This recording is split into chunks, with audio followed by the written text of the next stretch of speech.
wonten tauhid bitaklid, wonten tauhid bitalil, wonten tauhid bil iyan muayyanah ngeden. Terus tauhid hakikah bil haq. Atau istilah Imam Ghazali bahwa tauhid yang aslinya adalah kita menekatkan segala sesuatu apapun dari Allah, baik atau jelek, semuanya dari Allah. Yang menjalankan kita adalah Allah. Sehingga dengan tanpa menoleh ini karena sebab, tanpa menoleh karena wasaid, karena wasilah atau lantaran apa, ya wis dikersakno Gusti Allah kabeh, ora ana sebab mboten. Nah, dibedo kali ulama falsafi yang selalu mengaitkan dengan sebab. Jika wong ngali tauhid niku akhirnya jawab sembarang niku gampang. Kalau ditanya kenapa banyak ini kok suaranya banter, falsafi mengatakan sebabnya apa? Karena lehernya panjang, makanya suaranya banter. Seperti bel panjangan banter. Nah, orang ahli tauhid, orang santri saya kok ngoten dicapai. Kenapa kok banter? Karena dikehendaki oleh Allah. Kersane pangeran ini benar. Ora krana gulune banter, gulune lehernya panjang. Enggak, yang kata saja yang lehernya pendek juga suaranya keras kok. Itu karena leher. Itu gampang itu. Semuanya dari Allah. Kalau ada rumput di tepi laut, rumput di tepi sungai, kok subur. Nah, kenapa kok bisa subur? Ini kalau falsafi meneliti masalahnya karena dekat sungai sehingga banyak asupan air menjadi subur. Nah, tapi kalau orang ahli tauhid, para santri tanya kenapa kok rumput di sebelah sungai ini kok bisa subur, tidak di sungai kok tidak subur? Jawabnya itu kehendak Allah. Nah, ini tahu kan? Dikersakni Gusti Allah. Apa bukan karena asupan air? Enggak. Ada rambut yang setiap hari kena air dan tak bisa panjang kok. Gitu. Ada air yang setiap hari kena asupan air malah enggak panjang, yang tidak kena asupan air juga panjang. Jadi semuanya dikembalikan nang kono, mulane menang kabeh.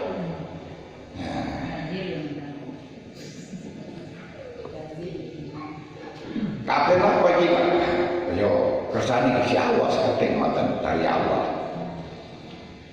Lah cuman itu kalau itu yang tauhid lubabun atau kanil. Lah kanil untuk mengetahui semacam ini sebelumnya ada kulitnya. Kulit ini ada dua, ada kulit yang panjang yang jauh dari kanil, ada kulit yang dekat dengan kanil. Istilahnya kelapa itu dengan kanil hanya liwat batok, ya no liwat sepet. Liwat sepet. Nah yang liwat batok niku, sing liwat sepet niku ya sing paling akhir awal niku jauh dari kanil. Ini ku cukup mengucapkan la ilaha illallah. Orang yang sudah mengucapkan kalimat la ilaha illallah itu sudah termasuk dialami tauhid, kalimat tauhid. Kalimat la ilaha illallah Muhammad Rasulullah. Karena kalimat la ilaha illallah Muhammad Rasulullah itu sudah bisa mengeluarkan dari taslis, dari mengatakan Tuhan tiga sebagaimana yang dijelaskan sharih oleh orang Nasrani bahwa Tuhan itu tiga. Hanya saja kalau di situ la ilaha illallah sudah disebut dengan tauhid karena sudah keluar dari apa yang dikatakan oleh orang Nasrani bahwa Tuhan itu tiga. Ini betul, tapi masih tidak bisa membedakan antara mukmin dengan munafik.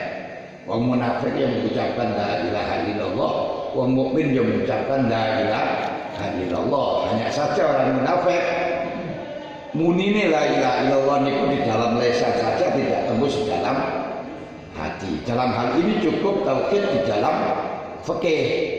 Jadi cara ukuran fikih mengucapkan kalimat la ilaha illallah itu sudah cukup. Karena memang fikih itu hubungannya dalam lahir, tatanan jowo, tatanan dunia, tidak sampai mempunyai wilayah untuk mengurusi di dalam urusan akhirat. Makanya dengan tatanan dunia, orang yang mengucapkan kalimat la ilaha illallah sudah muslim. Karenanya Usama bin Zaid ketika membunuh kepada orang yang mengucapkan kalimat syahadat, dikarenakan dia akan membunuh Usama bin Zaid di dalam peperangan, kemudian tidak mampu dan dikejar oleh Usama bin Zaid, akan kena, sudah akan tertangkap. Dia mengucapkan la ilaha illallah Muhammadur Rasulullah. Nah, lalu diamblasno, ditebas. Nah, setelahnya ditebas, matur kepada Rasulullah kalau dia mengucapkan la ilaha illallah. Lalu mengatakan kola, dia mengucapkan la ilaha illallah. Nah, ya Rasulullah kola mengucapkan la ilaha illallah. Katakan sudah mengucapkan kalimat la ilaha illallah, kamu bunuh. Nah, ya Rasul, ya annahu qala la ilaha illallah mukhafidun anis silah.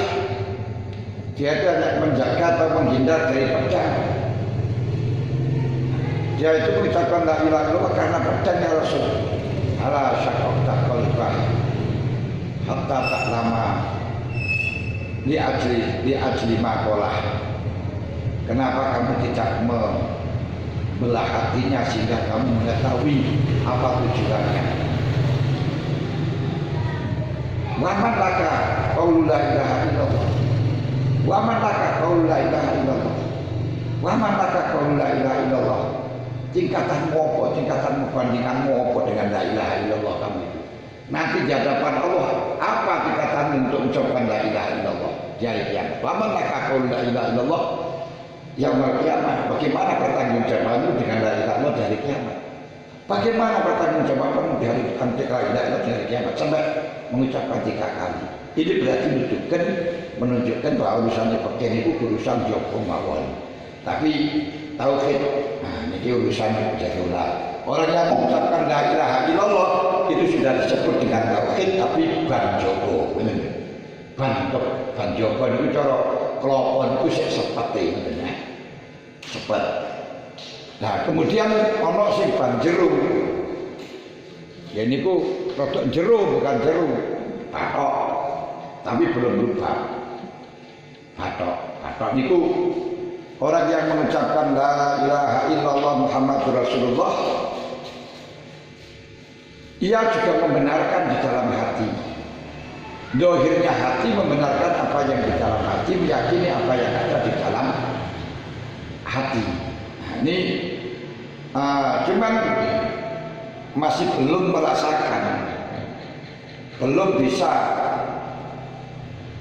apa itu namanya meyakini, belum bisa merasakan tentang isinya, kandungannya kalimat la ilaha illallah, belum masuk di dalam rasa. Ini termasuk imannya awamul khalqi. Ini ku mayoritas makhluk sing awam koyo ngeten iki. Ya seperti kita mengucapkan la ilaha illallah, yakin di dalam hatinya juga la ilaha illallah, percaya Tuhan adalah Allah, namun dia masih belum bisa apa itu namanya masuk di dalam hati dengan penglihatan yang tanpa ada sebab, penglihatan yang putus dari sebab. Sembarang-barang masih disebabkan, masih mengikuti hawa nafsu, masih mengikuti keinginan. Nah niki tauhide wong awam. Dan untuk menjaga tauhide wong awam itu dengan dalil-dalil semacam ini tugasnya mutakalimin. Maka di sini mutakalimin mengaturkan dalil yang disebutkan dalam kitab ini dalam rangka untuk membentengi akidai wong awam, akidai wong bodho, akidai umume wong makhluk. Akan tetapi tidak berarti orang yang belajar yang semacam ini, ngerti yang semacam ini lalu mendapat gelar muwahhid, enggak. Mendapat gelar ahli tauhid, bukan. Karena gelar ahli tauhid, gelar muwahhid yang begitu dipuji, yang begitu berharga untuk orang-orang yang mengetahui bahwa Allah Ta'ala satu, tidak ada duanya, semua segala sesuatu pun dari Allah yang Maha Satu, tidak karena tercampur apapun, karena tidak dipengaruhi apapun, yang sehingga buahnya dia tidak akan pernah marah kepada orang lain, tidak akan pernah wadul atau ngersulo kepada orang lain, karena tahu bahwa semuanya itu dari Allah dengan rasa. Nah, ini gue muwahhid yang betulan. Tapi untuk mendapatkan muwahhid ke sana itu tidak bisa dengan belajar, tapi anugerah dari Allah. Kita berusaha untuk mengabdikan diri kepada Allah, jadi tidak mengikuti hawa nafsunya.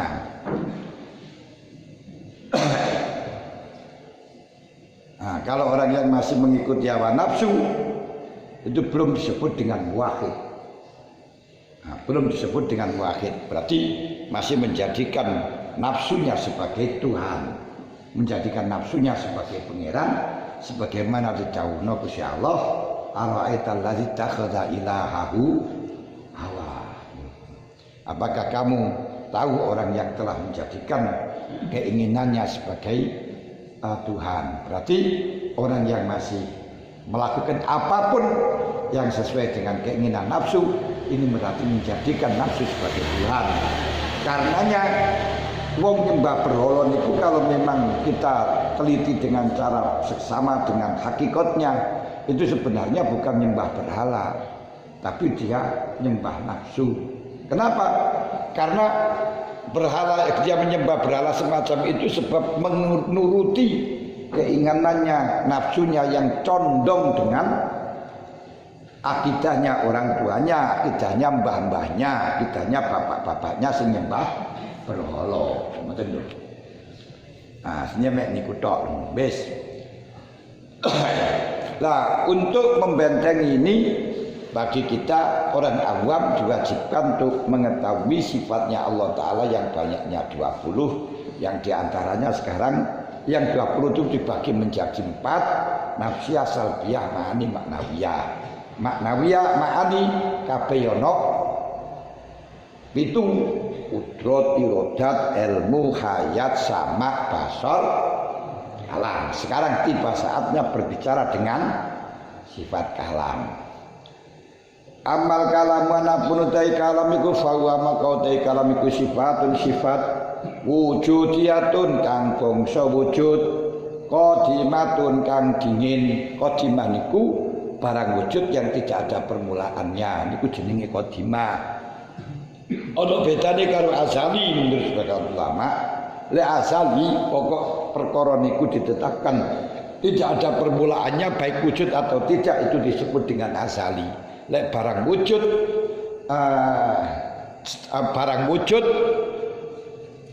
tidak ada permulaannya, berarti di awal ada awal tidak ada awalnya, itu namanya qadim. Di wujud sing bangsa qadim, qaimatun kang cuman nang bizati keran zati Allah Ta'ala yang bersama zatnya Allah. Ta'ala kang gumantungan apa kalam bil wajibat, kalawan pira-pira perkara kang wajib wal jaizat lan pira-pira perkara kang jaiz wal musakhilat lan perkara kang musakhil, ta'alluq dilalatin kalawan ta'alluq kang nuduhaken masyaallah. Kalau panjenengan sifat kalam niki dituduhana karo pangeran, perkara sing wajib wujude niku wujude Gusti Allah niku wis didhawuhna karo Gusti Allah, ditegasna karo Gusti Allah.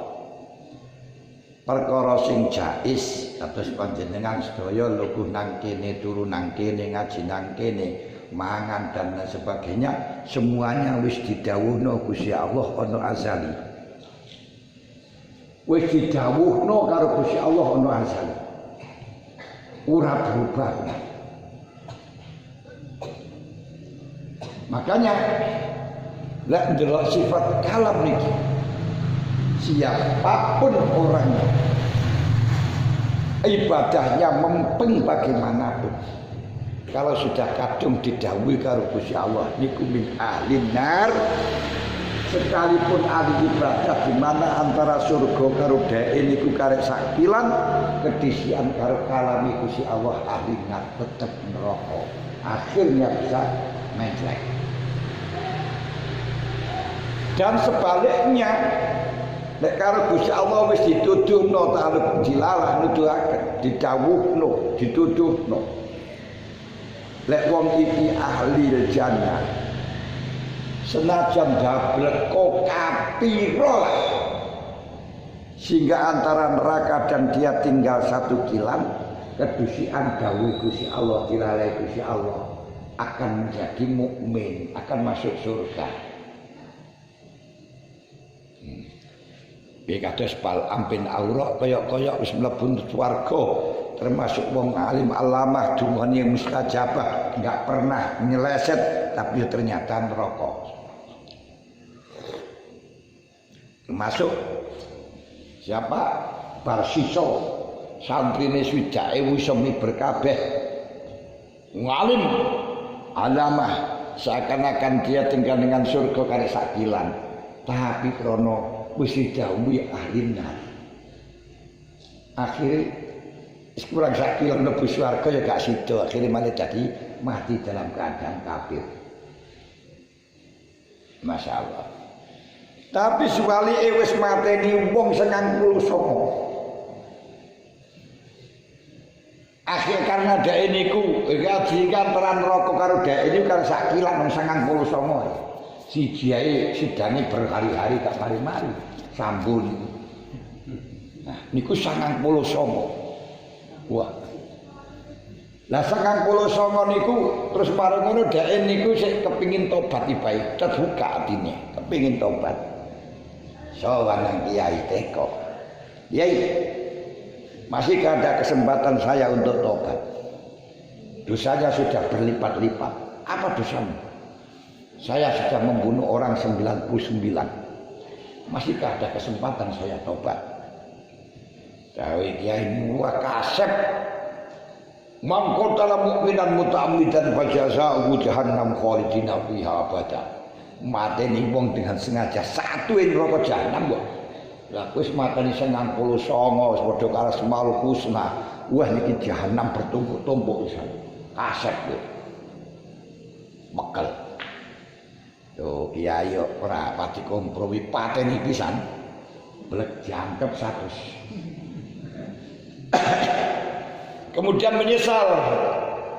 Masihkah saya ada kesempatan tobat? Niki wakilah masih berangkat menuju Kiai untuk tobat, tapi di perjalanan mati. Menurut ilmane kronologi dia sudah bertemu lagi Kiai yang Kiainya moderat, Kiainya niku ngerti tauhid, beliau dawuh. Selama roh durung yuhurhir, durung nang tenggorokan, dan selama matahari belum keluar dari barat, semuanya masih bisa tobat. Semuanya pintu masih terbuka untuk tobat. Di sana kamu bisa tobat untuk tobat. Tapi pesanku nak, bahwa kamu kalau tobat sekarang pindahlah pada tempatmu itu gak ada sinyalnya, tempatmu itu buruk, budal nang pondok. Akhirnya berangkat di tengah perjalanan mati. Malaikat yang jaga swarga itu malaikat Ridwan karo malaikat Malik yang jaga neraka rebutan. Kata malaikat Malik, ini bagian saya harus masuk neraka karena maksiatnya nyata. 100 nyawa sudah melayang darinya. Rokok, katanya malaikat Ridwan. Oh, tidak bisa. Ini ahli surga akan menempat pada tempat saya. Walaupun mateni 100 manusia, tapi dia pergi untuk tobat dari perbuatannya. Orang tobat dari perbuatannya seperti orang yang tidak pernah dosa. Maka ini harus surga. Kata malaikat Malik, maksiatnya sudah nyata, tobatnya masih akan dan belum terlaksana, maka tetap surga. Malaikat Ridwan, walaupun belum terlaksana, dengan niat bertobat itu sudah dicatat sebagai orang yang tobat. Niatul mu'min khairun min amali. Surga. Akhirnya didatangkan digeger, Allah Ta'ala mendatangkan malaikat yang untuk memberi keputusan, suruh mengukur antaranya bumi yang belum dicapai dengan yang sudah digapai. Kalau tinggi yang belum digapai neraka, kalau besar atau tinggi itu panjang yang sudah digapai surga. Margono diukur bumi yang belum dilalui disuruh musyrik oleh Allah, dan yang sudah dilalui menjadi bengkak panjang, dan diukur ternyata karek sakilan toh. Karek sakilan masih lebih besar, lebih panjang yang sudah dilalui. Surga. Tengriku. Karenanya kulolan panjenengan aja sampai ngeremeh siapapun, baik orang yang punya ilmu, orang yang tidak punya ilmu, ahli ibadah atau tidak banyak ahli ibadah, bahkan orang ahli maksiat pun jangan sampai kita meremehkan. Jangan kita sombong merasa bagus. Kalau kepada orang yang punya ilmu, walaupun kita punya ahli ibadah, walaupun mereka tidak punya tidak ibadah, kamu harus mengatakan mereka punya ilmu. Allah Ta'ala bisa mengangkat derajatnya dengan ilmunya. Kalau kita tahu dengan ibadah, dia sudah banyak ibadahnya, mungkin ibadahnya diterima oleh Allah Ta'ala, sedangkan ibadahku belum tentu diterima.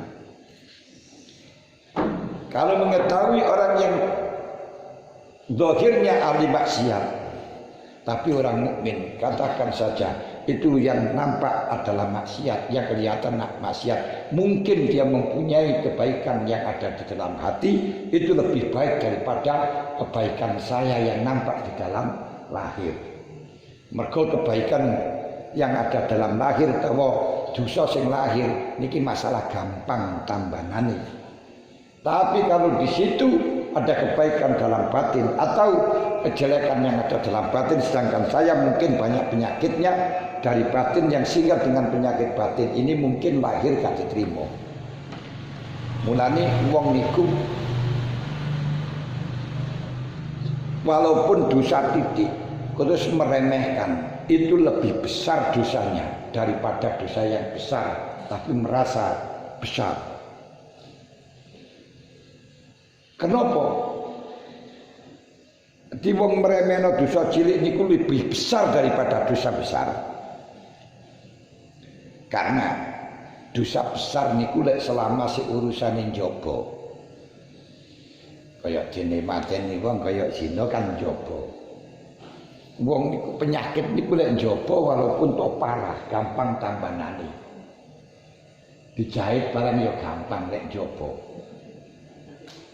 Tapi lek terus dhek ngremehno iku sing rusak bukan njabane, tapi jerone. Tapi lek penyakit jero senajan toh gerusak neker duweni. Ana sing jenenge empedu, terus kenean tumor atau kanker mbek empedu. Wah, ini sudah membahayakan sekali. Karena perlu operasi, perlu operasi. Mulane dosa jero niku luwih angel tinimbang dosa njaba. Lek gedhe dosa njaba masih bisa diselesaikan gampang. Lho ten niku. Dia tidak punya kebaikan dalam lahirnya, mungkin batinnya punya kebaikan sehingga dia kasih sayang oleh Allah. Sedangkan kami zahirnya saja bagus, tapi mesti diterima karo pangeran karena banyaknya beberapa penyakit hati. Jadi akhirnya kita nggak meremehkan dengan orang yang ahli maksiat. Bahkan mengetahui orang kafir pun jangan diremehkan. Kenapa? Dia sekarang kafir, tapi belum tentu kalau kalamnya Allah dia ahli surga. Maka dia akan husnul khotimah. Sedangkan kami, sekalipun sekarang itu ibadah, tapi belum tentu apa sul khotimah atau husnul khotimah. Masih spekulasi. Ketika spekulasi ini akhirnya tidak meremehkan kepada orang lain. Aja aja karena wong iku durung mesti kabeh. Sik muga-muga jangan menfonis kepada orang lain. Makanya ketika orang itu salah, mengetahui dirinya salah itu merupakan anugerah. Di wong rumangsa salah niku adalah anugerah. Wong rumangsa elek niku adalah anugerah.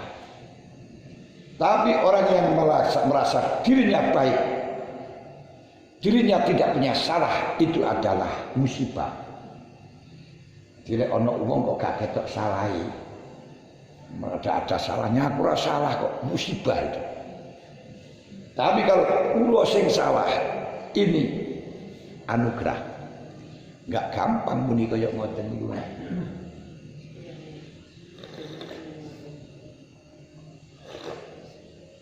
Pun.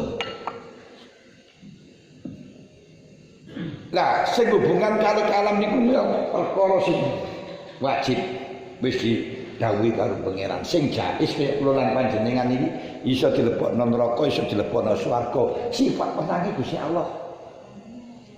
Sifat jais Gusti Allah. Mustahil. Baik mustahil syar'an, mustahil aklan. Kayak kita ini mustahil syar'an dadi nabi. Nah, niki diketahui oleh Allah. Wis didhawuhno piye? Masyaallah. Mulane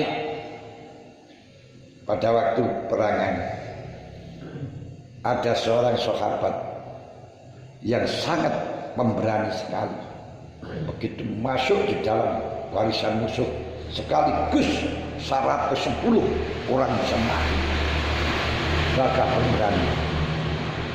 Akhirnya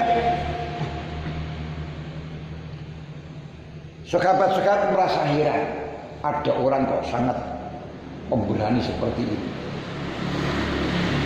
Matur Kanjeng Nabi, lah kok Kanjeng Nabi dawuh geletek. Geletek niku enggak terduga-duga. Wa min ahlina. Wah, kaget kabeh.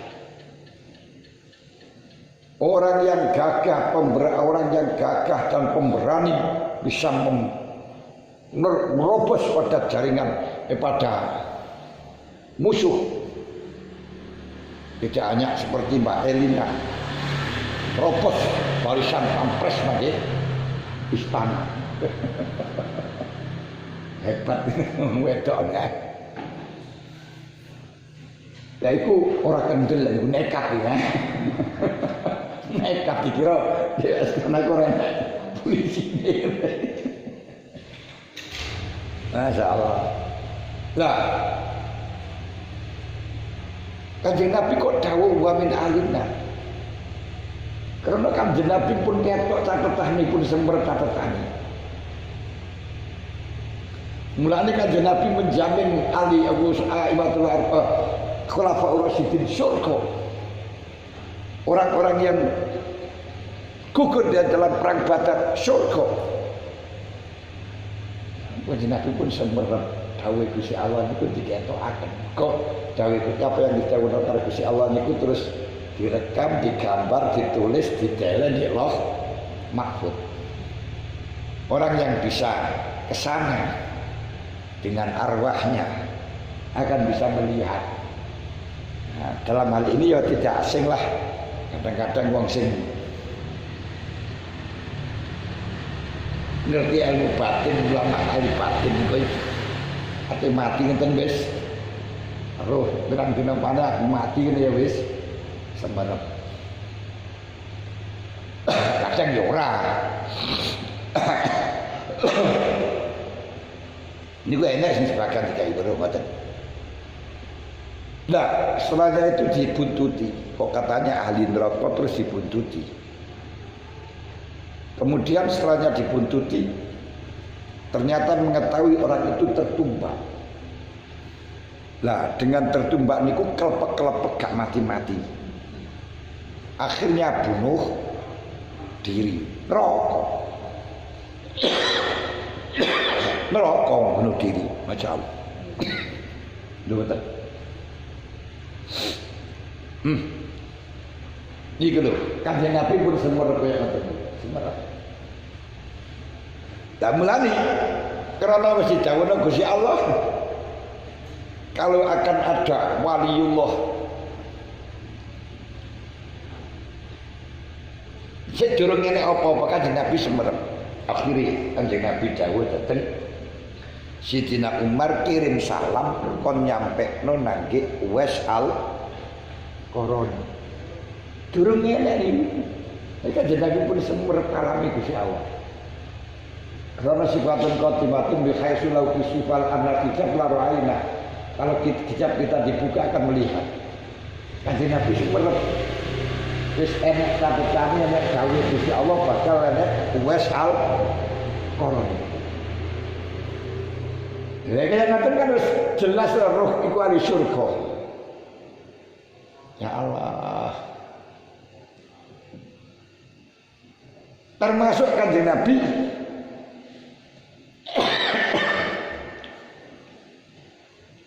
wis ndawuhaken karo nek santri sing jenenge Imam Ghazali akhirnya arwahnya ditemuaken kalih Nabi Musa. Lho kaya ngoten niku. Nah, pun semerep kalau mergo pun dicatat. Tinggal kula panjenengan yang enggak tahu ini itu spekulasi. Orang yang kau remehkan belum tentu dia remeh. Karena niku namung kentarane panjenengan. Dan mungkin kita akan kalah dengan mereka, masih mungkin. Betul. Masya Allah. Makanya dawuhipun Wahbun bin Munabbah setelah menjelaskan tentang orang yang tawadhu, yang ke-10 tawadhu itu adalah orang-orang yang punya perasaan siapapun itu tidak lebih baik daripada, tidak lebih jelek daripada dianya. Niku enek wong ahli ibadah, ngalim alama, terus uzlah wonten atas gunung. Karo Gusti Allah didhawuhi, dibisiki, kowe muduna temonono fulan sing jenenge Iskaf. Jalu donga nang kono. Akhire bener mudhun. Goleki fulan jenenge Iskaf. Iskaf. Terus njaluk donga. Lalu tekok nang Iskaf. Pak, nuwun sewu, kula kepengin semerep rahasiane panjenengan. Jane apal amali panjenengan sing ngidap-ngidapi niku napa to, Saya? Aku iku golek awan poso lek bengi salat. Wis karo nyambut gawe sebagian tak semangan turahe tak sedekahno. Wis kur meniku tok. Nah, nyambut gawe manol, nyambut gawe gawe genteng, nyambut gawe gawe jenang, ya turahe digawe, pokoknya digawe mangan, turahe disedekahno. Nek niku tok bendina Bu. Terus wong lanang niku mang gelisah siang. Ya lek krungu tok itu kan masalah remeh. Kan masalah kan lek ngono iku cara gampangan lek karo aku kaya sik akeh aku to sampe guru diarani wong jungkung ibadah itu wong gak jungkung ibadah di dhuwur gunung wis ngedohi saka orang. Terus dia mantun mangsul malam kedua ngipi maneh. Muduna nangge fulan jenenge Iskak. Tekokno dheke napa awake pucet. Sofa pucet. Lalu mudun saestu. Mari jaluk donga terus tekok nuwun sewu kula badhe tanglet. Panjenengan kok pucet niku masalah ya apa? Jawabe, saya itu selalu dihantui dengan rasa takut. Tidak ada satupun orang yang lebih jelek dibandingkan saya. Lu mesti banget. Iku lho ketoke amale sing apik iku merasa rendah dan merasa semuanya orang lebih baik daripadanya. Lu niku sing marakno dungane para mustajabah dan menjadi orang yang hebat niku. Kenapa? Dhek ora ngerti kalame Gusti Allah.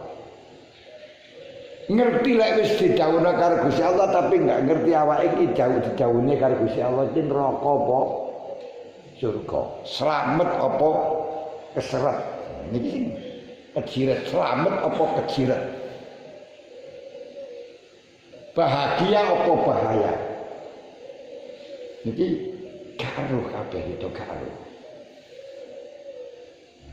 Ngisan masyaallah. Bila kita kaya ngeten iki gak berani menyek wong, gak berani remehno wong. Yo ora wani wadul karo wong. Wong kabeh wis dicedak wong didhawuhna kok wis didhawuh karo pangeran. Napa awake kok sik teko bar, napa sik wadul barang iku didhawuhna karo pangeran. Mane nek banjir ademangan banjir Allahu Akbar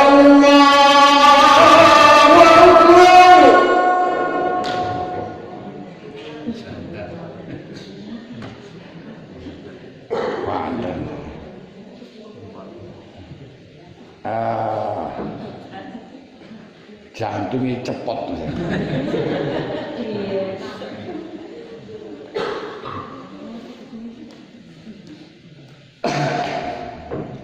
Yes. Bakal sabakolan teman-teman jadi dingin apa anna utumusnya Allah Ta'ala itu mukhalifun lil khawadis. Sudah dijelaskan di atas bahwa Allah Ta'ala ini nulayani maring khawadis. Mukhalafatul khawadisi bidatihi dalam dati Allah wa sifati lan sifati Allah wa afalian penggabahani Allah. Lek ngono falaisa mukora ono apa kalami Allah Ta'ala iku biharfin wala sautin wala yusofulan ora den sifati bitakdimin kelawan dinginaken misalnya sing iki luwih dhisik wala takhir lan ora takhir ngakhiraken. Lek Zaid itu didhawuhi dhisik karo Gusti Allah daripada Umar ora enek dikinaken ora enek ngakhiraken. Wala yatraulan ora kali ngatasi kalam apa sukutun Gusti Allah meneng ini orang ngomong blas. Betul sakit. Wala afatun lan ora ana kanca baya tenaukan nyegap afat an min gusaing kalam. Dan tidak ada rentangan apapun yang bisa menghalangi Allah Ta'ala berdawuh. Kama bika halitu failati kaya ingdal tiga bocah cilik wal kharasulan tingkah bisu wala garu dalik lan ora liyani mengkono-mengkono sukutun wala afatun tamna'u anhu min sifatil khawatis yang berapa sifat khawatis wa ilamun ora falaisa kalamuhu bikharfin berarti bikharfin karena ono kalamu khadisan kasifatina kayak sifat kita wa kasabakolan teman-teman jadi dingin apa wujubu kudami jatihi wajibi kidami jati Allah wa sifatilan sifati Allah Ta'ala.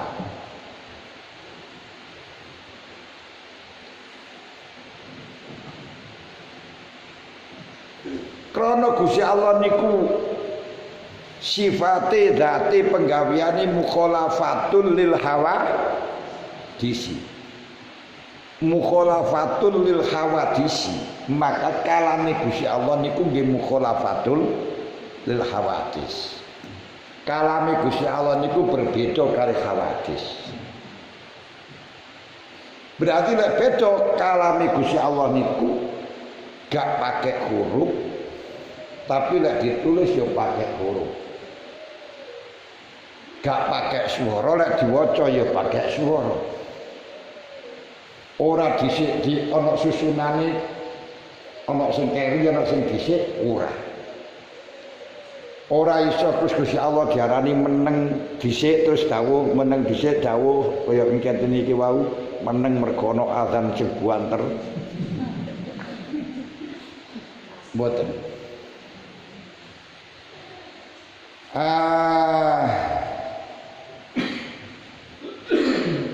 Wala ghairi dzalik wala afatun yang tamna minhu, dan tidak ada halangan apapun yang mencegahnya sebagaimana dalam keadaan sifat cilik. Waktu cilik kan ora iso ngomong ono penghalang waktu cilik. Wal kharas lan bisu yo ora. Karena kalau kalami Gusti Allah niku bi harfin wa sautin berarti kaya sifat kita. Lek ngono Gusti Allah niku gak mukhalafatul hawadisi. Namun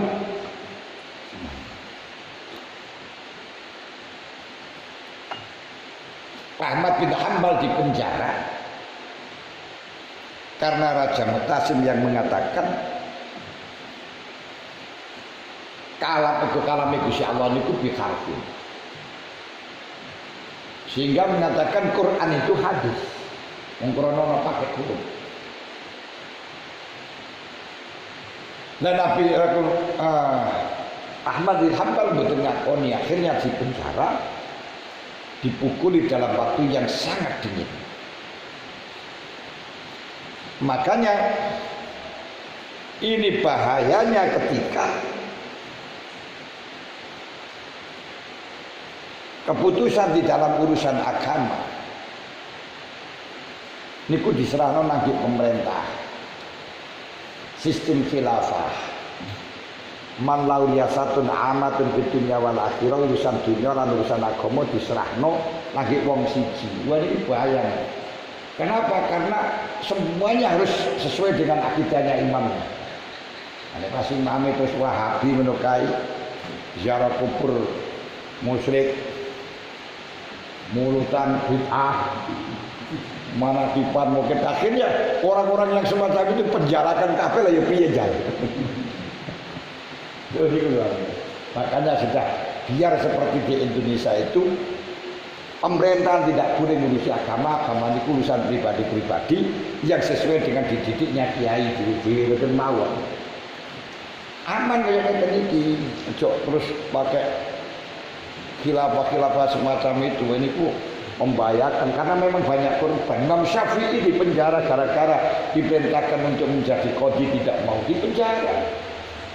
Imam Malik di penjara, Imam Nawawi di penjara. Ini gara-gara apa? Imam Nawawi ini bukan ada. Nah, Imam Malik disuruh fatwa bahwa tolak dengan dipaksa itu jadi. Mereka apa raja ini perintah orang menolak sehingga yang terus dikawini. Makanya Imam Malik harus menfatwa kalau orang ditolak dengan dipaksa itu jadi. Lah, Imam Malik gak mau, yang akhirnya Imam Malik dalam majelis taklimnya ditekani intel. Orang ngomong lah intel. Dia bertanya tentang masalah orang ditolak dengan dipaksa. Imam Malik ketika ditanya jawab lantang, gak takut sama sekali dengan ancaman orang yang ditolak dengan dipaksa. No jadi. No jadi itu gak tertolak. No jatuh itu orang jatuh. Akhirnya di penjara sampai 10 hari. Habis pukul 10 hari, setiap satu hari pukul 10 kali. Jadi Imam Malik mustahil dikepui. Ajaran. Yang ini malah justru sing diskriminasi ulama. Kalau di Indonesia orang lainnya. Masya Allah. Aduh. Lah ini kudu sing bahayane teng iku. Ngono kok kepingin ngadekno khilafah terus urusan agama, urusan dunia ditumpuhkan satu khalifah ini ngimpi. Tapi mungkin pasti akan terjadi besok pada waktu Imam Mahdi, ngoten lho. Nek dhewe iki karo Nabi Isa. Ngoten iki. Tapi saya percaya kok ya akeh yang menginginkan semacam itu akeh sampai wani wong wedok nekat mlebu nerobos istana datal gawa tembak ini ora mikir itu lek cara tapi bener moral ini urusan apa nih mungkin orang yang nggak sadar terhipnotis atau tercuci otak ini lek sadar aja lah dikongkon gawa tembak begini istana kan dia mesti paham lah istana itu ya kan penjaga ya tentara terus polisi kan ya mesti otomatis presiden lek cara kula niku mboten sadar gitu. Lek wong sadar lho mbok sak goblok-gobloke wong lho kalau gawa pedhe nerobos saking istana kan ya ora anu to. Ini orang yang tercuci otaknya ini kok seperti orang yang terhipnotis ini kok. Salah satu. Mulane wong sing kaya kanca-kanca niku sing kaya lawa.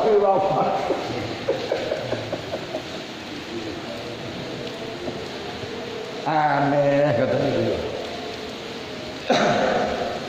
Rono iki kelawan buat rono yo kanjeng Nabi niku biyen berhasil bener. Kanjeng Nabi niku segala keputusan diawasi karo Gusti Allah, diawasi karo malaikat. Jibril. Lah saiki Gusti Allah sapa? Sing nekak wahyu. Jibril sapa? Moko dengan setelah sistem gini sing ngawasi yo ben DPR. Tapi gak sido jadi khilafah. Yo ngoten. Niku lah niku malah bila harfin malah sautin terus piye karena bila sautin malah harfin niku kula contohaken kalam bila sautin malah harfin sehingga niku nek Romi Rafael kenal jenengan Romi niku ya balane dadi komputer ya balane kuya-kuya tukang hipnotis itu kan anu itu kenal loh roh tapi lah kenal kemudian lah kenal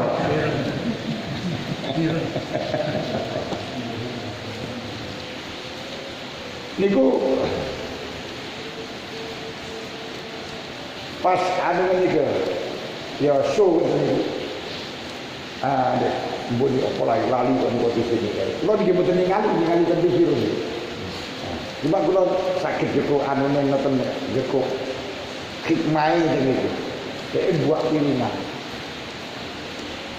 piringan kaset anu iki sudah sapa sing kena niku kudu mlebu munggah nang video terus dhek nulis niku dibelekno tutup terus waktu ditekoki kamu mau bawa uang berapa kamu cita-citanya apa naik pangkat bintang berapa bintang 7 bintang 7 kan lalu itu dicekuk tulisan itu bodoh yang mau niku sihir mau niku nopo kalau betul paham tapi yang jelas Niki pun semeret karo omongan niku sadurung tegak, belum diucapkan ini kan hanya sebagai bukti. Wis ngerti walaupun enggak diomong. Niki saged. Termasuk para ulama-ulama kita. Para aulia kula lan panjenengan.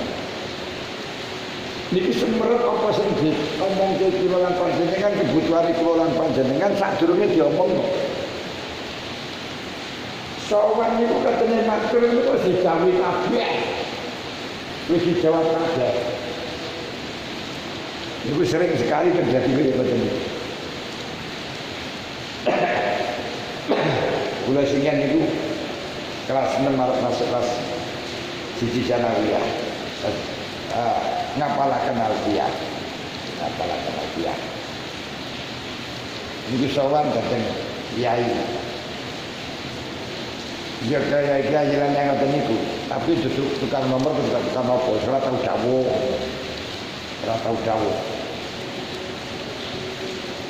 Yang ini ku, lek pas nek wong arep gelut iki paman kula niku liwat. Arep teng pasar pas dicaluk cak pencaan. Monggo dicak pencaan ngapa? Oh akhirnya mulai geger karo bojone terus pegatan.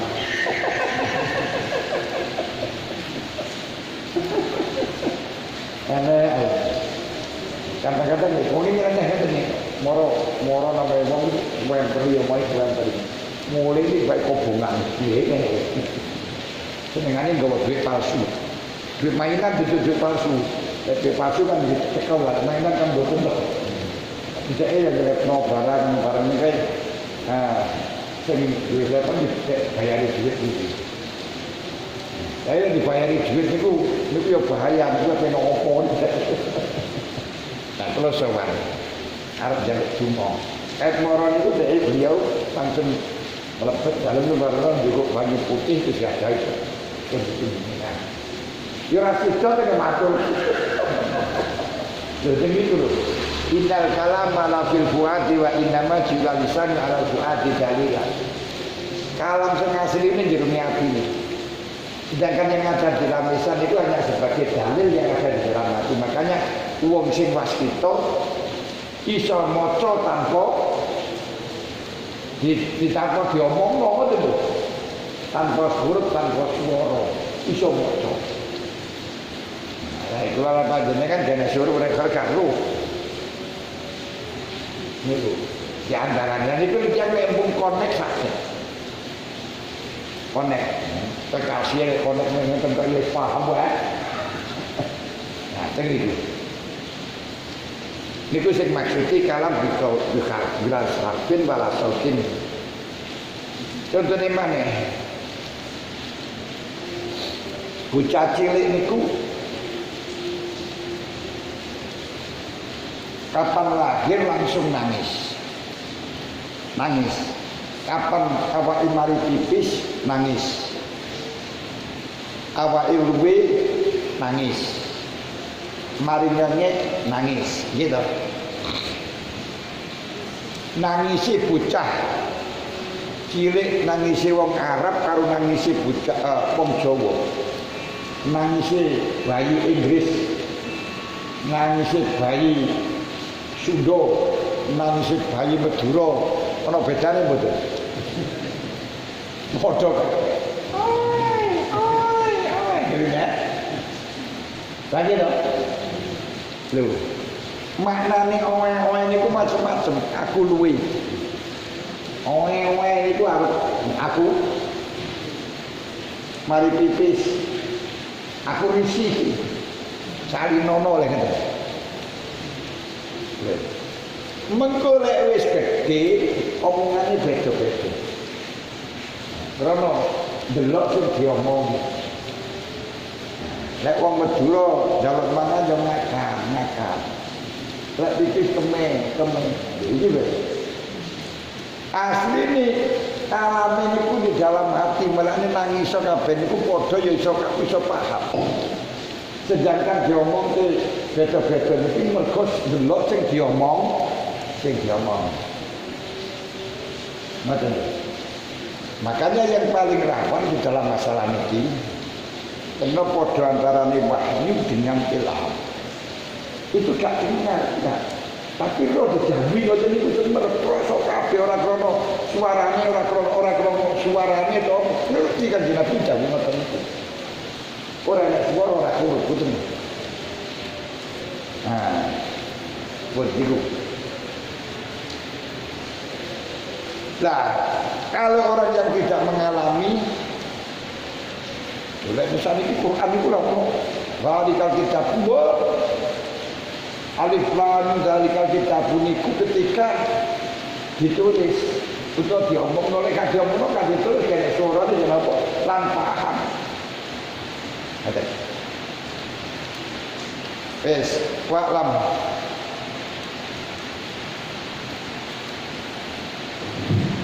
Wa'lam lan warasirah